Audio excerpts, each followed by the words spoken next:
may assurance na gusto talaga ng majority ng Senado na mag-convene. Paano sir kung ayaw, kung ayaw ulitin ko, around? by motion kaming lahat.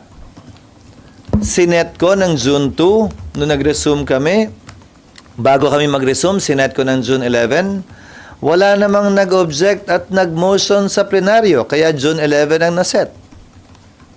Kung may magbo-motion, pagbobotohan yon para italaga sa ibang araw yan. Either mas maaga o mas late. Pero sa ngayon, wala namang humihiling nun. So, SP, wala dun sa pag-convene ng 11 hanggang 30, June 30, bago magtapos yung term ng mga congressmen, hindi pwede mag-trial? Decision ng impeachment court yun. Pwede. Pero decision nga ng impeachment court yun. Pero sir, pwede rin ba from 7 articles of impeachment, i-lower ito into 2 or 3? Hindi namin decision yun. Pero pwede rin gawin yun, sir. Lahat ng bagay naman pwede. Again, by mere motion and by vote. Pero hindi namin decision yun. Hindi namin pwedeng pilitin ang prosecution na, hoy, dahil isang araw na lang to, bawasan nyo nga. Walang ganun. Kayo naman. Desisyon nila yon. Kung gusto nilang gawin yon, malayang mag-object ang kabilang panig na hindi, sinabi nyo na ganito eh. Tapos ngayon, babawasan nyo. Ayaw na namin, sinagot na namin yan eh. Tapos, dun pa lamang pagdedesisyonan yon ng Senado. So, there will be a motion pa rin by the prosecutors, if ever, to reduce it. Objected to, presumably, by the defense. Pag pinayagan nila, desisyon pa rin ng impeachment court kung papayagan yun o hindi, even with the acquiescence of the defense lawyers. Dapat magaling sa prosecution panel yung initiative pagdating sa pagbabawas ng articles. Pwede rin hilingin ng depensa. Pag hindi nag-object yung prosecution, magpapasya pa rin ng impeachment court. That is how you've seen trials, not only in the impeachment before, but also on TV.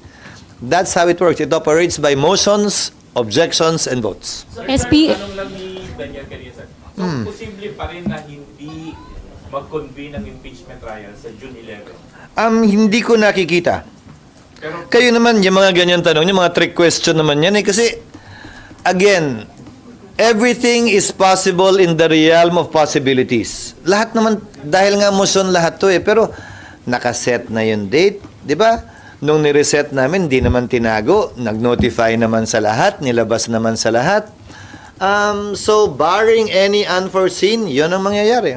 pero SP, tanong po, di ba hindi optional yung hindi pag-convene? Yung pag-convene kasi nga sinabi dapat, ang mandato nyo ay mag-convene. Uulitin ko for the nth time.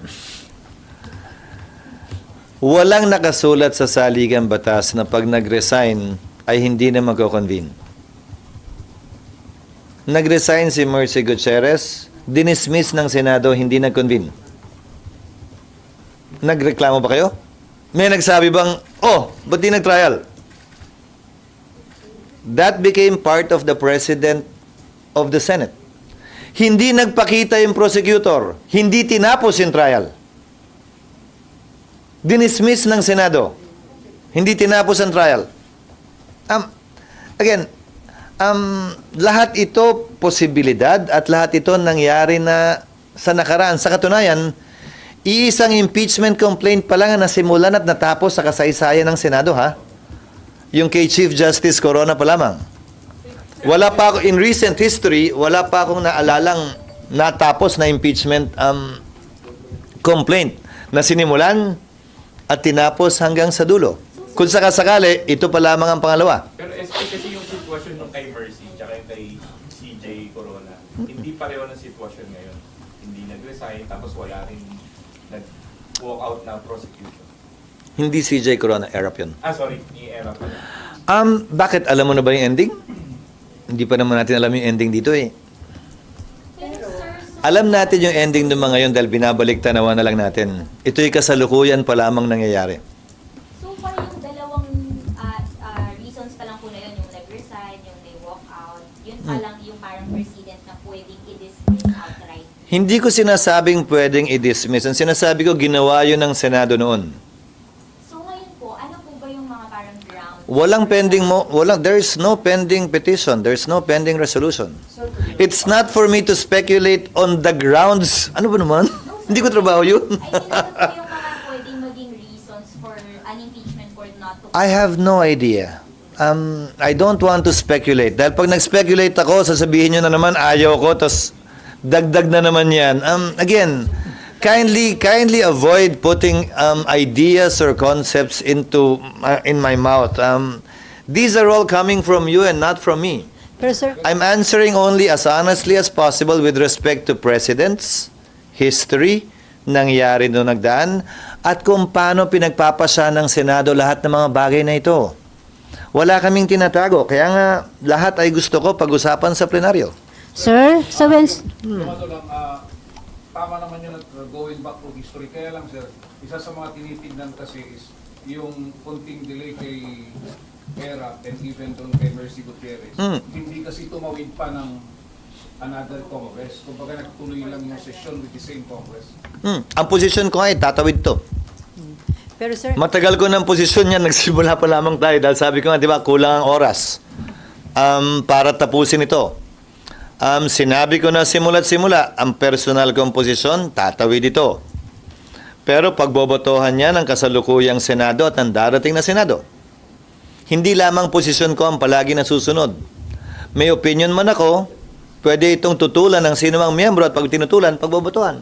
so nagkaroon kasi Sir, ng sa impression Wednesday- na parang may intention to kill the impeachment case arbitrarily dahil dun nga Sino? dun sa mga naging development, sir, na sinabi ni Tolentino na parang magiging functionally dismissed, tapos may reso. Idea lang ni Senator Tolentino yun, hindi naman pinagbotohan yun. Hindi yun posisyon ng Senado. Pero yun nga, parang gano'n na naging concern ng marami. Parang may intention to kill Karapatan nilang mag-isip ng ganon, pero ang Senado ay wala pang pinagpapasahan. Sir, sa Wednesday, Bagaman majority leader si Senator Tolentino, napansin nyo, nung tumayo siya si Senator Pimentel, manifestations ang kanilang ginawa, hindi mga motion ang pinagbotohan. So, posisyon niyang personal yun na nalagay sa record na nirerespeto ko, bagaman iba ang pananaw ko. Yes. Sir, sa Wednesday po, meron pa bang, sir, sa Wednesday po, meron pa bang ipapasa ng mga bills o mag-start na agad ang convening Wala po? na. Nakasuot na kayo ng robe, papasok ng session? Ano pa Nandun mangyari? nandun pa rin kayo sa robe, ah. Yes, sir. Anong senaryo sa Wednesday? Anong oras yes, May entirely CA i-vote pa kami ba? nun. Kasi 308 ang appointments at nominations na hinahabol namin. Siguro ko naka 1/3 pa lang kami last week. So, bukas at sa Martes, CA kami mula alas 12 o alauna hanggang matapos. Kaya na-delay kami nung nakaraan, di ba, nung Wednesday.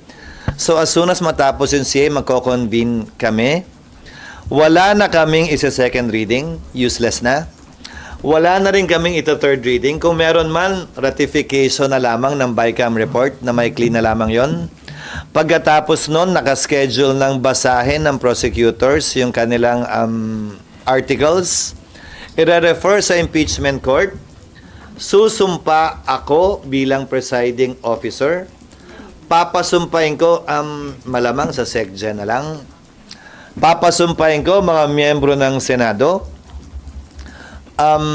Hindi pa namin sigurado kung pagsumpa ay naka-robe na ba o pagkatapos sumumpa, doon pa lang magro-robe. Wala pa kami doon.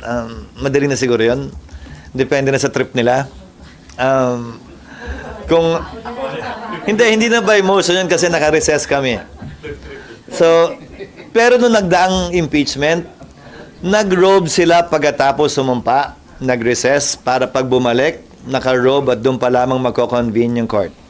Pag-convene ng court, hindi ito Senado na, walang majority leader. Wala sa rules namin ang may majority leader ang impeachment court. So everything, all the orders, specifically yung summons, will be issued by the presiding officer. Kung may magdagdag pa na motion, let's say in schedule ng trial, yung rules, amendahan, i-entertain din yun doon. Tapos, pagkatapos ng pag-issue ng summons, kung hindi magta-trial matapos ang June 11, edi adjourned yun. Kung mapagpasahan na mag-trial, pagkatapos nun, edi tutuloy-tuloy yun. Hanggang June 30. So, follow through lang dun sa Sa question ni Ate Sally, follow-up lang. Alin doon? Ang dami so yung, na natanong, Sally. yung sinasabi na yung nagkaroon ng impression na parang gustong patayin yung articles of impeachment bago pa man magkaroon ng paglilitis. Nino ba? Sa inyo po manggaling? Base sa resolusyon na unang kumalat na walang pangalan, na later on sinabi ni Senator Bato na pinag-iisipan niya ngayon, na hindi naman final. Base sa sinabi ni Senator Tolentino na hindi tatawid, na hindi naman ako sang-ayon doon, at tila hindi naman yun ang posisyon na mas nakararami. Nagdebate nga sila ni Senator Pimentel, hindi ba? Actually, I tend to agree more with the position of Senator Pimentel na ito'y tatawid for the several reasons I mentioned pa before. That legally, you should finish what you started. So walang intention na patayin yung articles of impeachment bago pa man magkaroon ng paglilitis. Wala akong nalalaman na intention sa ngayon.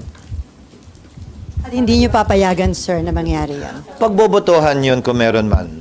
Pagbobotohan yun kung meron man. Ano bang ground? Kung yung lumabas na sinasabi yung resolusyon, hindi.